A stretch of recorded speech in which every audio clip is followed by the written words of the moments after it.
Hi hello friends, welcome back to Manju Zoom videos. ఈ రోజు నేను మీకు మురుడేశ్వర్ స్టోరీని చెప్తాను, చక్కగా వినండి. ఇందులో మెయిన్ క్యారెక్టర్ వచ్చి రావణుడు. ఈ టెంపుల్ యొక్క స్టోరీని మనకు ఇక్కడ టెంపుల్ లోపలనే ప్లే చేస్తున్నారు. మనకు దీనికి స్పెషల్ గా టికెట్ ఉంది. అడల్ట్స్ కి అయితే 20 ఉంది, చిల్డ్రన్స్ కి అయితే 10 ఉంది.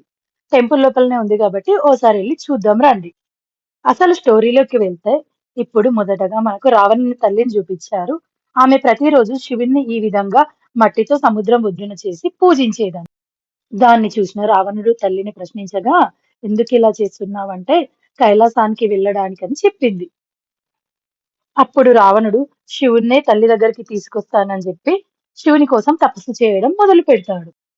కైలాసం నుండి శివుణ్ణి లంకకు తీసుకువెళ్తే ప్రమాదమని గ్రహించిన నారదుడు వెళ్లి విష్ణువుతో మొరపెట్టుకుంటాడు. అప్పుడు రావణుడు శివపార్వతులతో సహా కైలాసగిరిని తీసుకొని వస్తాడు. వెంటనే శివపార్వతులు ప్రత్యక్షమై నీ కోరిక ఏంటి అని అడుగుతారు. విష్ణువు మాయచే రావణుడు తను వచ్చిన కోరికను మర్చిపోయి పార్వతీదేవిని కోరుకుంటాడు. పార్వతీదేవిని లంకకు తీసుకువెళ్తుంటే నారదుడు అడ్డుపడి ఈమె పార్వతి కాదు, కాళీమాత, పార్వతి పాతాళంలో ఉంది అని చెప్తాడు.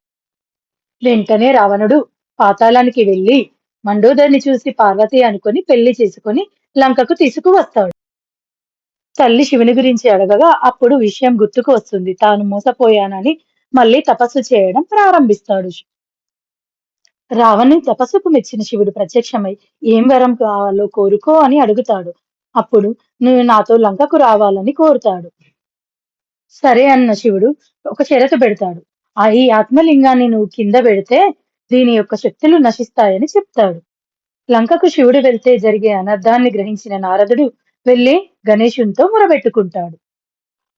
విష్ణువు యొక్క మాయచే సంధ్యా సమయం ముందే అవుతుంది. అప్పుడు నారదుడు గణేశుని రూపంలో ఉన్న బాలకుణ్ణి చూసి, నాయనా నేను స్నానం చేసి వస్తాను, అంతవరకు దీన్ని జాగ్రత్తగా పట్టుకో అని చెప్పి వెంటనే ఆ బాల గణేశుడు, నేను దీన్ని ఎక్కువసేపు మోయలేను, 3 సార్లు రావణ రావణ రావణ అని పిలుస్తాను, నువ్వు రాకపోతే దీన్ని కింద పెట్టేస్తాను అని చెప్తాడు. ముందే అనుకున్న ఉపాయం ప్రకారం రావణ రావణ రావణ అని 3 సార్లు పిలిచి ఆ బాలకుడు ఆ ఆత్మలింగాన్ని కింద పెట్టేస్తాడు. కోపంతో రగిలిపోతున్న రావణుడు సంధ్యావందనం పూర్తి కాకుండానే వచ్చి బాలకుని నెత్తిపై ముట్టికాయ వేస్తాడు. కోపంతో రగిలిపోయి ఆ ఆత్మలింగాన్ని పెకిలిస్తాడు.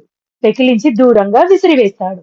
ఆ విధంగా విసిరివేసినప్పుడు పడ్డ ఒక్కొక్క ముక్క ఒక్కొక్క ప్రసిద్ధ క్షేత్రంగా విరసిల్లుతుంది. అవే ఇప్పుడు ఉన్న ఈ 5 పంచక్షేత్రాలు. వాటిలో మొదటిది మురుడేశ్వర్, రెండవది గుణవంతేశ్వర్, మూడవది దారేశ్వర్, నాలుగవది సజ్జేశ్వర్, ఐదవది గోకర్ణ. ఇది మనకు చెవి రూపంలో ఉంటుంది, గోవు చెవి రూపంలో ఉంటుంది కాబట్టి గోకర్ణ అని పేరు వచ్చింది. ఇదే పంచమహా పుణ్యక్షేత్రాల యొక్క ఫుల్ స్టోరీ అండ్ రావణుని story. So thank you for watching and subscribe my channel Manju's home video.